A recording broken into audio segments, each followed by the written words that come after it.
இந்த மாதிரி இருக்கிற ஒரு வீடியோவை ரொம்ப சிம்பிளாவே எந்த செலவுமே இல்லாம ரெண்டே ஸ்டெப்ல வந்து நம்மளால இப்படி கன்வெர்ட் பண்ணிக்கிட முடியும்.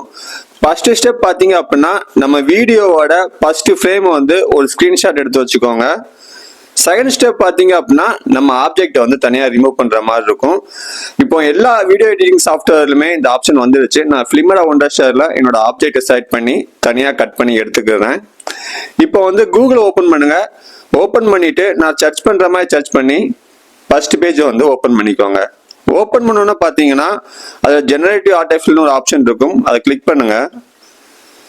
கிளிக் பண்ணதுக்கு அப்புறம் அப்லோட் இமேஜ் இருக்குல்ல, அதை கிளிக் பண்ணிட்டு நம்ம ஒரு ஃப்ரேம் வந்து ஃபர்ஸ்ட் ஃப்ரேம் வந்து ஸ்கிரீன்ஷாட் எடுத்து வச்சிருந்தோம்ல, அதை வந்து இதுல அப்லோட் பண்ணிக்கோங்க.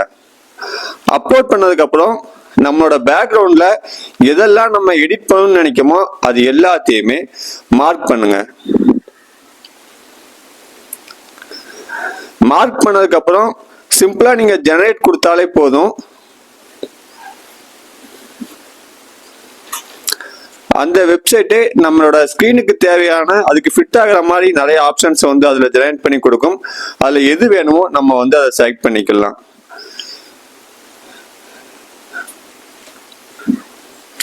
இன்கேஸ் உங்களுக்கு அதுவா ஜெனரேட் பண்ணது எதுவுமே பிடிக்கல அப்படின்னா உங்களுக்கு எந்த மாதிரி வேணுங்கிறத நீங்க அதுல சிம்பிளா டைப் பண்ணி கூட ஜெனரேட் கொடுத்துக்கலாம்.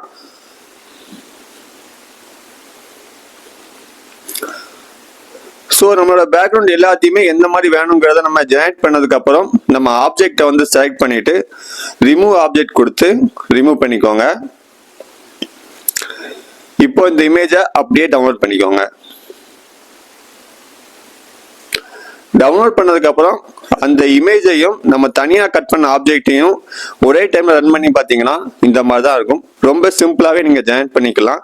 நீங்க யூடியூப் சேனல் வச்சிருக்கீங்க, தனியா ஸ்டூடியோக்கு வந்து தனியா செலவு பண்ண முடியல அப்படின்னா ரொம்ப சிம்பிளாவே நீங்க இந்த ஏஐ வெப்சைட் வச்சு நீங்க வீடியோ வந்து எடிட் பண்ணிக்கலாம். ட்ரை பண்ணி பாருங்க. இது கம்ப்ளீட்டா ஃப்ரீ தான்.